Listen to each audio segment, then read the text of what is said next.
ఆస్తి అనుభవించాలనే ఆశ మీకు లేకపోవచ్చు. ఒక అమాయకురాలి పేరు మీద 200 కోట్ల రూపాయల ఆస్తి ఉందని తెలిస్తే దాన్ని కొట్టేయాలని చాలామంది ప్లాన్లు వేస్తారు.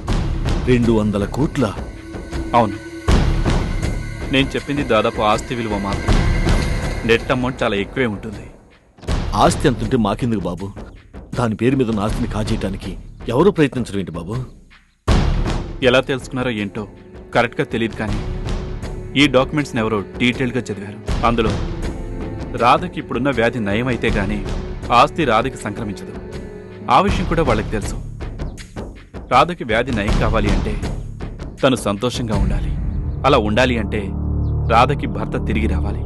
అందుకే డాక్టర్ కిషోర్ పాపని కిడ్నాప్ చేసి రాధ భర్తలా నటించమని చెప్పారు. ఎవరో కిషోర్ని ఆడిస్తున్నారు. వాళ్ళ ఇన్స్ట్రక్షన్స్ ప్రకారం కిషోర్ రాధని సంతోషంగా ఉంచుతున్నాడు.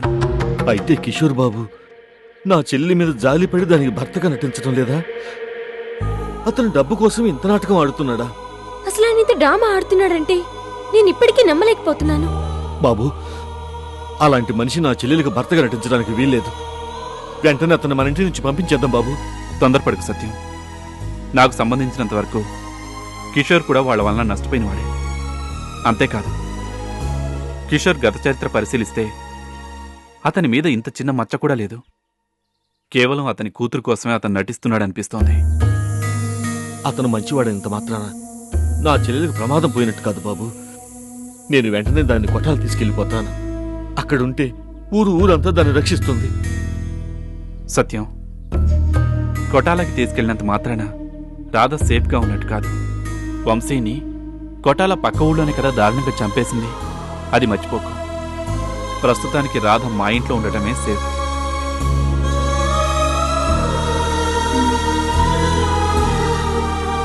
అంతేకాదు, వాళ్ళకి కావాల్సింది రాధ ప్రాణాలు కాదు, రాధ పేరు మీదున్న ఆస్తి. సో రాధ ప్రాణాలకు వచ్చిన ముప్పేమీ లేదు.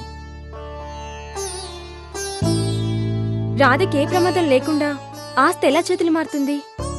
You are right. అందుకే నేను ఒక ప్లాన్ ఆలోచించాను.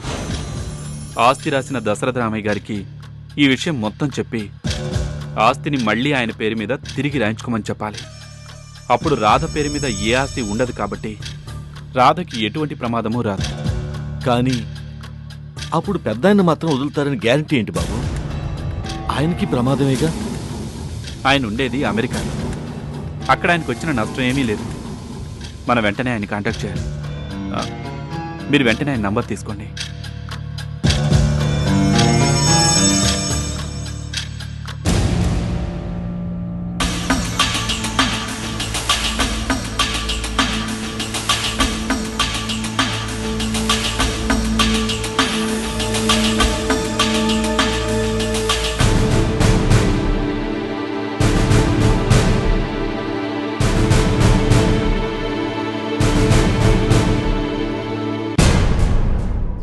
మనకు రాబోయే ప్రమాదం ఏదో అర్థమైపోయింది.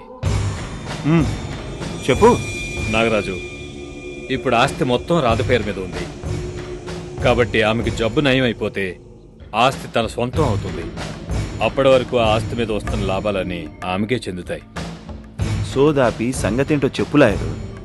ఇప్పుడు రాధ రెండో పెళ్లి చేసుకుంటే అప్పుడు ఆమె ద్వారా ఆస్తిని మనం తిరిగి రాయించుకోవాలనే కదా మన ప్లాను. కానీ ఇప్పుడు అవన్నీ జరగాలి అంటే ఆస్తి రాధ పేరు మీద ఉండాలి కదా. కానీ ఇప్పుడు ఆస్తి రాధ పేరు మీద కాకుండా తిరిగి తన పేరు మీద రాయించేసుకుంటే ముసలోడు మనవడిపోయిన బాధలో ఈ ఆస్తి నాకెందుకని పైగా కోడల మీద ప్రేమతో ఆస్తి రాశాడు. అలాంటి వాడు మళ్ళీ తన పేరు మీద ఆస్తి మార్చుకోడు. కానీ అదే ఆస్తి రాధ ప్రాణాల మీదకి వస్తుందని తెలిస్తే ఊరుకోడు. పైగా ముసలోడు పోలేదు, బతికే ఉన్నాడు. ఈ విషయం గాని ఎస్ఐ చెప్తే వెంటనే ఆస్తిని వాడి పేరు మీదకే తిరిగి రాయించేసుకుంటాడు.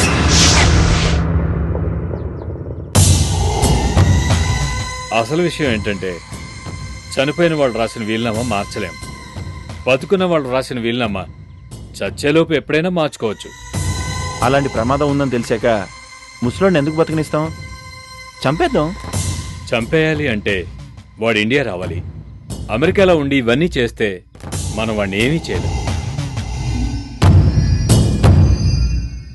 నాగరాజు, ఇప్పటి వరకు నువ్వు అనుకున్నది అనుకున్నట్టే జరిగాయి అంటే దాని అర్థం బాల్ మన కోర్టులోనే ఉంది.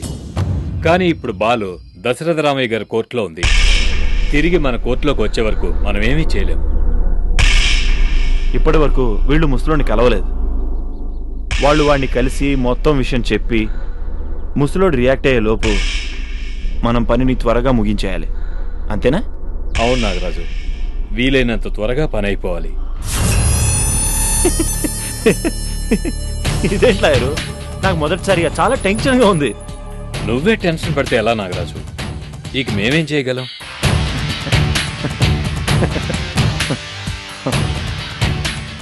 Don't worry lawyer. నేను టెన్షన్గా ఉన్నప్పుడే నా బుర్ర ఎక్కువ పనిచేస్తుంది. అప్పుడే నేను ఎక్కువ ఆలోచిస్తాను.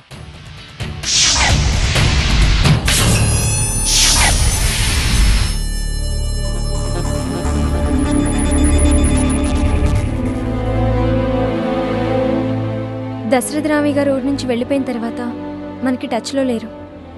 రాధ విషయం 2-3 సార్లు ఫోన్ చేసినా ఆ నంబర్ పనిచేయలేదు. వెళ్ళిన కొత్తలో రాధ ఫోన్ చేస్తుందో లేదనే డౌట్తో టచ్లో ఉండుండ్రు. ఆ తర్వాత ఏదో ఒక నంబర్ ఇచ్చే ఉంటారు. బాబు, ఈ నంబర్లే దశరథ రామయ్య గారి.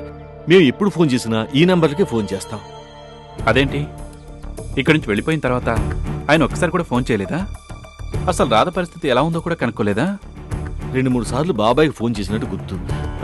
కాకపోతే ఆయన ఏ నెంబర్ నుంచి ఫోన్ చేశారో నాకు తెలియదు. బాబు, ముందు మీరు ఈ నెంబర్లకు ఫోన్ చేసి చూడండి.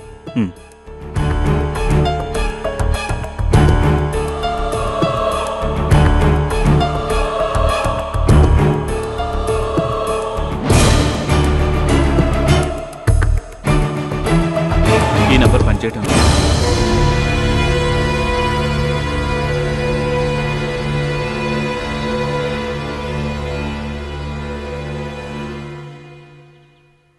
ఇది పనిచేయటం లేదు సత్యం.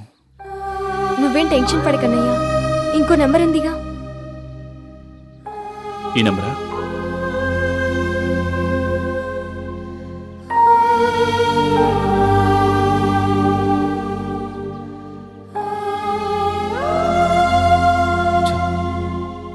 ఏ నంబరు పనిచేయటం లేదంటే ఇప్పుడు ఎలా బాబు?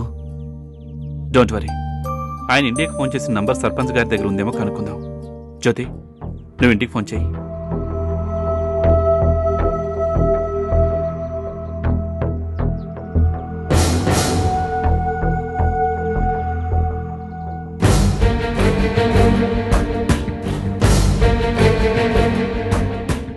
నాన్నగారితో చివరిసారి మాట్లాడినప్పుడు ఈ నంబర్ ఇచ్చారట.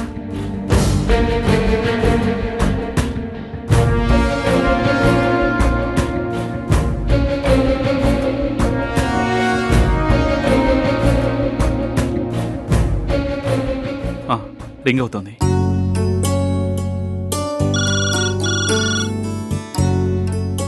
హలో. ఒక్క నిమిషం సార్, మాట్లాడు. హలో, దశరథ రామయ్య గారా? ఆయన లేరండి. విషయం ఏమిటో చెప్పండి. సార్, నేను ఇండియా నుంచి మాట్లాడుతున్నాను. నేను వాళ్ళ కోడలు అన్న సత్యాన్ని బాబుగారితో వెంటనే మాట్లాడాలి. చూడు బాబు, దశరథ రామయ్య గారు నాకు మొత్తం చెప్పారు.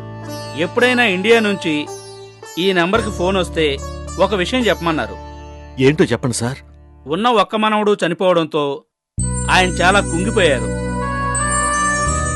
అట్లీస్ట్ మనవరాల్లోనైనా మనవణ్ణి చూసుకునే అవకాశం లేకపోవడంతో లైఫ్లో వెక్స్ అయిపోయారు. అందుకే ఇక్కడున్న అన్ని వ్యాపారాలు వైండప్ చేసేసి దైవచింతనకు వెళ్ళిపోయారు. ఎక్కడికి వెళ్ళారు? అన్నీ వదులుకున్న వ్యక్తి ఎక్కడికి వెళ్తారో ఎవరం చెప్పలేం. మీరెవరైనా ఆయన కోసం ఫోన్ చేస్తే ఎదురు చూడొద్దని చెప్పారు. అలాగే సార్. ఏమైంది సత్యం? పెద్దాయన లేరా అన్నయ్య? వంశీబాబు పోయేసరికి జీవితం మీద విరక్తితో ఆయన ఎక్కడికో వెళ్ళిపోయారంటమ్మా. ఆయన కోసం ఎదురు చూడొద్దని కూడా చెప్పారంట. చా, కనీసం ఆస్తి అయినా రాయించి ఈ సమస్యని ముగిద్దాం అనుకుంటే అలా కూడా కుదరలేదు. బాబు, ఏదో ఒకటి చేసి దాన్ని కాపాడండి బాబు. నేను ఎలాగైనా సరే రాధని కాపాడతాను. మనం ఇంకేదైనా మార్గం ఉందేమో ఆలోచిద్దాం. నువ్వు ధైర్యంగా ఉండు.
జ్యోతి, రింగ్ అవుతుంది నీ సెల్లా? నాది కాదు. మరెవరి సెల్లు?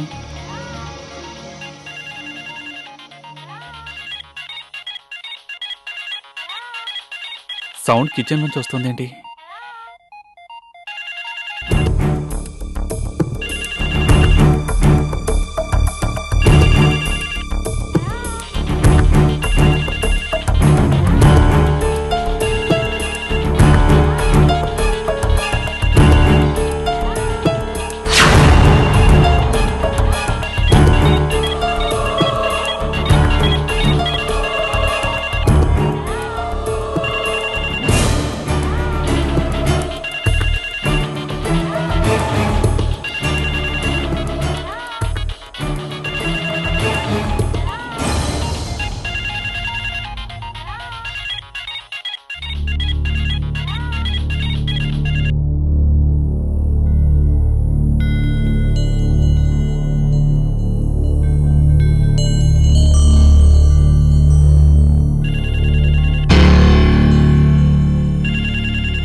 జ్యోతి, ఏంటి కిచెన్లో ఉన్న బాక్స్ నుంచి శబ్దం వస్తుంది?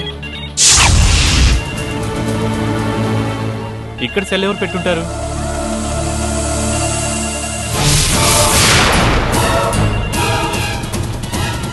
కిచెన్లో అంటే ఒకవేళ నా సెల్ పొరపాటున ఆఫ్ చేయడం మర్చిపోయినా?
ఈ సెల్ మన ఇంట్లో వాళ్ళదా? కాదే, మన ఇద్దరిది కాదంటే మన ఇంట్లో సెల్లింది కిషోర్ గారికి. ఆ సెల్ ఆయనది కాదు. ఎవరిదైనా విచిత్రంగా అలా కిచెన్లో డబ్బాలు పెట్టారేంటి?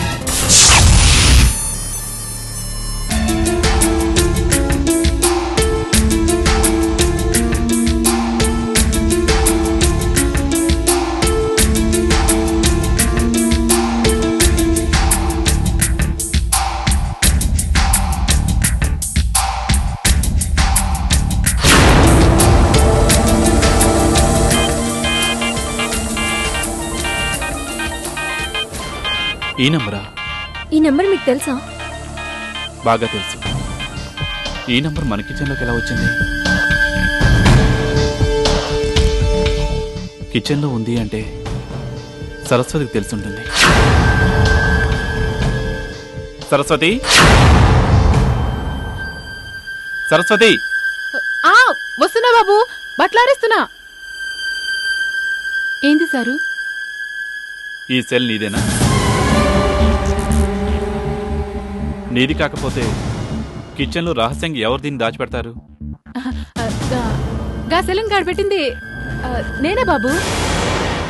గెసే బాబు, మన ఇంటి పరిసరాల్లో ఎవరైనా అనుమానంగా తిరుగుతా ఉంటే గమనించమని నువ్వు చెప్పినావు కదా.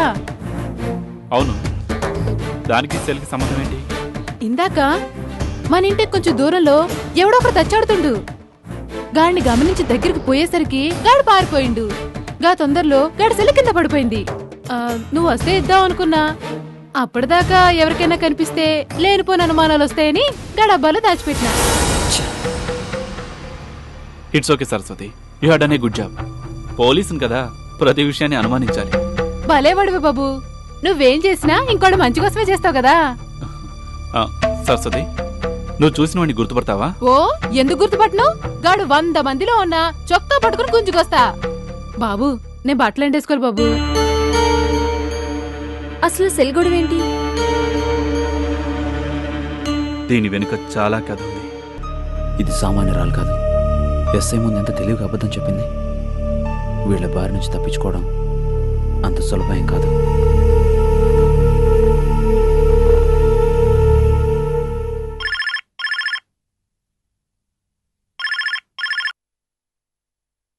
హలో హలో మావయ్య, చెప్పలుడు. అక్కడ మన వాళ్ళందరూ ఎలా ఉన్నారు మావయ్య? మేమంతా బాగున్నాం బాబు. నువ్వెలా ఉన్నావు? రాధ ఎలా ఉంది? రాధ పరిస్థితి ఇంకా ఘోరంగా తయారైంది మావయ్య. మహాలక్ష్మిని ఒకసారి పిలుస్తారా? అలాగే బాబు. మహాలక్ష్మి, ఏనా? అల్లుడు గారు లైన్లో ఉన్నారు.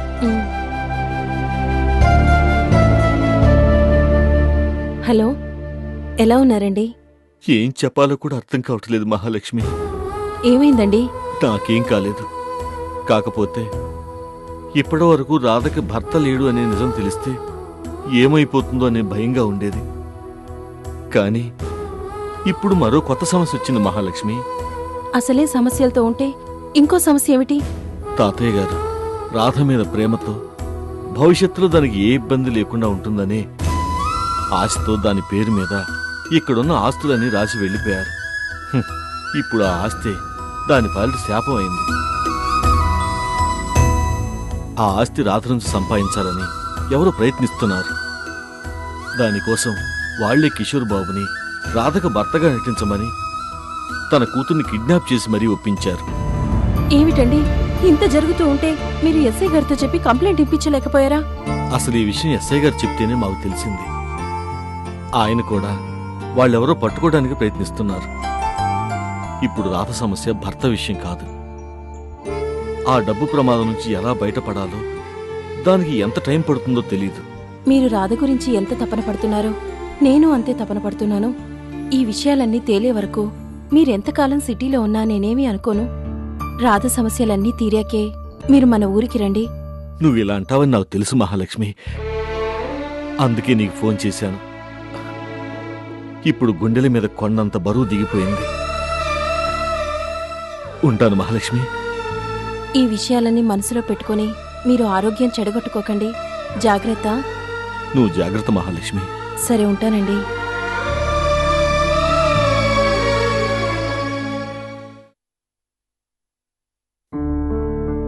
అమ్మా మహాలక్ష్మి, ఏమన్నాడమ్మా అల్లుడు గారు? అన్ని సమస్యలు చక్కపెట్టుకుని త్వరగా వస్తారన్నారు నాన్న. వీలైనంత త్వరగా రమ్మని చెప్పకపోయావా అమ్మా? దాదాపుగా అదే చెప్పాను.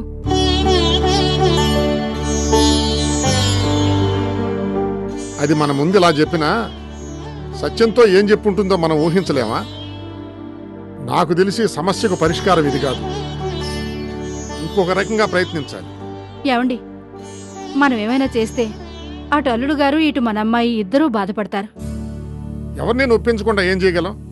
మనం మంచివాళ్లుగా ఉండాలనుకోవడం తప్పు కాదు, గాని అందరి దగ్గర మంచివాళ్ళం అనిపించుకోవడం అన్ని సందర్భాల్లో వీలు కాదు.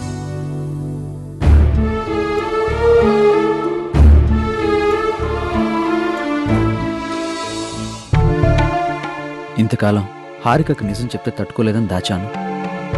ఇంకా ఈ నిజాన్ని దాస్తే హారికకి నాకు మధ్య దూరం పెరిగిపోతుంది. అందుకే నిజం చెప్పేయాలి.